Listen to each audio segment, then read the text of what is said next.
नमस्कार, आप देख रहे हैं मीडिया न्यूज़। मैं हूं हमीर सिंह। आप तो जानते हैं हम भारत के कोने कोने में रिपोर्टिंग करते रहते हैं। आज हम आए हैं मंडावली में। हमारे साथ हैं भाजपा के वरिष्ठ नेता कैलाश यादव जी, जो कि जानते हैं आप वो प्रमुख समाज सेवक हैं, बहुत सारे समाज सेवा करते रहते हैं। आज उनसे बात करेंगे। वो बड़े बड़े देश के मुद्दों पर चर्चा करते रहते हैं। सर, राहुल गांधी के बयान को लेकर जो हिंदुत्व पर जो बयान दिया है उसका विरोध उनके लोकसभा में भी हुआ है। वहाँ पर उनके खिलाफ पोस्टर लगाए गए हैं। क्या कहेंगे आप? नमस्कार। देखिए, राहुल गांधी को तो देश के लोग जो है वो सीरियस लेते नहीं हैं जी।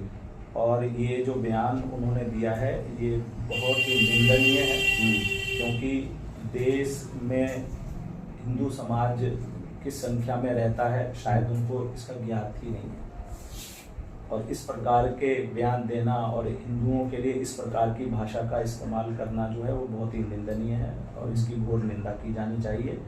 देश की जनता उनको जरूर जवाब देगी इसके विषय में। लोग उनका कहना बार बार संसद में भी बोलते हैं कि अयोध्या वासियों को सीख लेनी चाहिए, भाजपा को अयोध्या से। देखिए, राजनीति है, राजनीति में हार और जीत तो लगी रहती है, लेकिन वो अयोध्या के ऊपर इस प्रकार की जो बात करते हैं, तो अगर आप अयोध्या को देखेंगे, पर्सनली अयोध्या को देखें, तो वहाँ पे भारतीय जनता पार्टी को बढ़त मिली है, वहाँ पे भारतीय जनता पार्टी जीती है।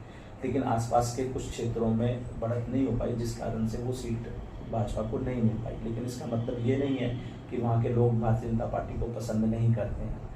आप आगामी आने वाले समय में देखेंगे कि जरूर जो कमियाँ छूट गई हैं या जिस कारण से भी ये मामला रहा है उसको पूरा किया जाएगा और आगे वहाँ से भारतीय जनता पार्टी को बढ़त भी मिलेगी, जीत भी मिलेगी। क्योंकि कई बार ऐसा भी हुआ है कि जो भारतीय जनता पार्टी के सांसद थे उनके खिलाफ क्षेत्रीय जनता में शायद आक्रोश था, जो ऐसा मुझे प्रतीत होता है। 3 बार के सांसद थे, तो कहीं ना कहीं जो है अगर जनता वहाँ पे नहीं पसंद करती थी तो पार्टी को चाहिए था कि बदला उनके बारे में उनकी पूरी रिपोर्ट ली जाती और वहाँ पे कैंडिडेट को अगर बदला जाता तो शायद नतीजे अलग हो सकते थे। लेकिन फिर भी झूठ बहुत फैलाया गया, वहाँ पे बहुत ज़्यादा झूठ फैलाया गया। लोगों को आपने देखा होगा कि कांग्रेस के और सपा के कार्यालयों में चुनाव के बाद लंबी लंबी लाइनें लग गई। जो उन्होंने परफॉर्मा बांटे थे, पत्रक बांटा था, उस पत्रक में लिखा हुआ था कि आपको 8,500 रुपये जो है हर प्रति माह आपके खाते में आएंगे और साल में 1 लाख रुपए आपके खाते में आएगा। आप ये फॉर्म भरिए और वोट दीजिए। तो उन लोगों ने वोट दिया और उसके बाद से वो लोग आज भी कार्यालय में चक्कर काट रहे हैं, लेकिन अब कोई उनको पूछने वाला नहीं है। तो इस प्रकार का झूठ फैला करके जो है वोटर को गुमराह किया गया। तो लोग देख रहे हैं, देश की जनता भी इसको देख रही है। विपक्ष आजकल मोदी जी को भी टारगेट कर रहे हैं, जैसे कि वो अभी रूस में हैं और बड़े बड़े मुद्दों पर वो बात कर रहे हैं, पुतिन जी के साथ हैं। अभी आप देख रहे हैं, आज की ताज़ा खबर है। लेकिन राहुल गांधी अभी अपने संसदीय क्षेत्र में लोगों से मिल रहे हैं, दरबार कर रहे हैं, फिर नॉर्थ ईस्ट भी जा रहे हैं। क्या कहेंगे आप? मोदी जी को विपक्ष टारगेट कब नहीं करता था? आप जब से वो मुख्यमंत्री बने थे गुजरात के 2002 से लेकर के अगर आज तक भी आप देखो तो विपक्ष वाले तो मोदी जी को गालियाँ ही देते रहते हैं। वो बेचारे गाली खा के जो है ना बहुत मजबूत हो गए हैं और वो इस तरफ ध्यान नहीं देते। उनका जो फोकस है वो देश के ऊपर है, देश के लोगों के ऊपर है।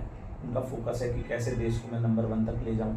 उनका फोकस है कि कैसे जो देश का सबसे निचले तबके का गरीब है उसको कैसे मैं ऊपर लेकर के आऊँ। विकास जो है देश का हो, देश नई ऊंचाइयों पर पहुँचे और प्रत्येक नागरिक का जो जीवन स्तर है वो सुधरे, इसकी तरफ उनका फोकस है और वो उस तरफ अपना पूरा ध्यान दे रहे हैं। जैसा आपने सुना होगा कि इस चुनाव में उन्होंने कहा था कि जो पीछे 10 साल बीते हैं वो तो ट्रेलर थे जी, असली तो अब आएगा समय। और उन्होंने कहा कि 3 गुना ज़्यादा शक्ति से काम करूँगा। तो आप देखेंगे कि आगे देश का विकास भी बहुत तेज़ी से होगा और लोगों के जीवन में सुधार भी बहुत तेज़ी से होगा, क्योंकि मोदी जी जो करते हैं, जो कहते हैं वो करते हैं।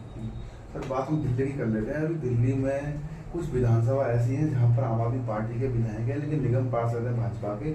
वहाँ पर जबकि निगम पार्षद की जिम्मेदारी होती है साफ सफाई रखना। ठीकरा फोड़ने वाली तो कोई बात ही नहीं है जी। सफाई क्यों नहीं हो पा रही है भाजपा के निगम पार्षदों के एरिया में? ऐसा कुछ देखिए, पिछले 10 वर्षों से दिल्ली में आम आदमी पार्टी की सरकार है जी, और पीछे निगम में भाजपा की सरकार थी।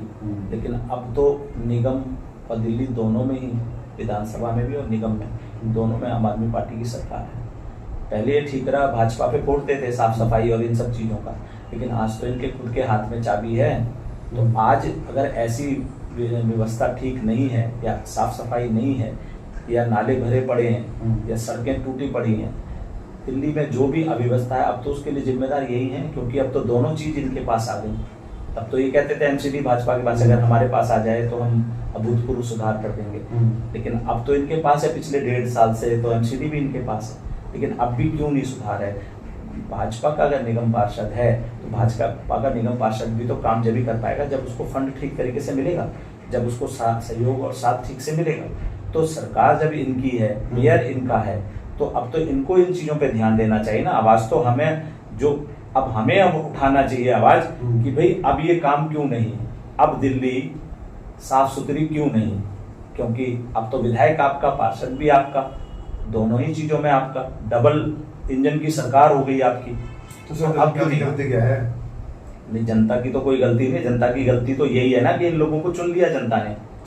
तो अगर जनता 10 साल पहले जब मोदी जी 2014 में प्रधानमंत्री बने थे, अगर जनता उस समय भारतीय जनता पार्टी को चुनती, अगर आज 10 साल से अगर भारतीय जनता पार्टी की सरकार होती तो केंद्र और राज्य दोनों में सरकार भाजपा की होती, तो आज दिल्ली नई ऊंचाइयों पे होता। दिल्ली में विकास का जो वो मॉडल होता वो बहुत ऊंचा होता और दिल्ली जो है एक वर्ल्ड क्लास राजधानी बन चुकी होती, साफ सुथरी अच्छी राजधानी बन चुकी होती। लेकिन ये देश, दिल्ली की जनता का दुर्भाग्य कहेंगे या उनको जो है एक नई पार्टी से इतनी ज़्यादा आशाएं थी कि उनको लगा कि ये अन्ना हजारे के आंदोलन से निकला हुआ व्यक्ति है जो कि बहुत ही ईमानदार राजनीति करने आया है और शायद इससे जो है हमें बहुत लाभ मिलेगा, फायदा मिलेगा, और ये सोचते हुए उन्होंने इन पर विश्वास किया और इनको वोट दे दिया।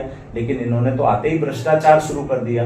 आपने देखा था कि क्या कहते थे, ना गाड़ी लूंगा, ना बंगला लूंगा, कोई सरकारी सुख सुविधा नहीं लूंगा, लेकिन आज हर चीज की सुख सुविधा ये ले रहे हैं। 171 करोड़ का शीश महल इन्होंने बना लिया। आप देखो ना, जो दिल्ली की जनता आज जाम से जूझती है, 2-2, 3-3 घंटे लगते हैं कहीं पहुंचने में, सड़कें टूटी हुई हैं, सीवर भरे पड़े हैं, नाले भरे पड़े हैं, अस्पतालों का हाल बुरा है। तो क्या कहेंगे चलते चलते देशवासियों से? नहीं, मैं तो देशवासियों से यही कहूंगा, देशवासियों से क्या, अभी तो विधानसभा दिल्ली वासियों से, तो दिल्ली वासियों से ये कहूंगा कि इस बार जो है भारतीय जनता पार्टी को चुने। आपने कांग्रेस को चुना, 10-15 साल कांग्रेस का शासन देखा दिल्ली में, 10 साल से आप आम आदमी पार्टी का शासन देख रहे हो। आगामी आने वाला जो समय है उसमें आप भारतीय जनता पार्टी को एक बार चुने, आप देखेंगे कि दिल्ली कई गुना ज्यादा विकास करेगी और दिल्ली का जो सिस्टम है वो बहुत सुधरेगा, क्योंकि भारतीय जनता पार्टी एक ऐसी पार्टी है जो विकास की राजनीति करती है और विकास कार्य करती है। तो भारतीय जनता पार्टी को चुनने का मतलब है कि भारतीय जनता पार्टी अगर आएगी तो दिल्ली नई ऊंचाइयों पर पहुंचेगी, दिल्ली में विकास होगा। और बाकी संपूर्ण देशवासियों से भी मेरा आग्रह है कि वो मोदी जी पे विश्वास रखें, जिस नई ऊंचाइयों पे मोदी जी देश को लेके गए हैं, और आगे भी देश उस नई ऊंचाइयों पे पहुंचेगा, क्योंकि मोदी जी जैसा परिश्रमी व्यक्ति शायद दोबारा हमें मिलना मुश्किल है। धन्यवाद हमसे बात करने के लिए। धन्यवाद। तो ये थे आज के हमारे खास मेहमान कैलाश यादव जी। फिर हम किसी खास मुद्दे पर बात करने के लिए किसी खास मेहमान के साथ देखने में face to face media Delhi.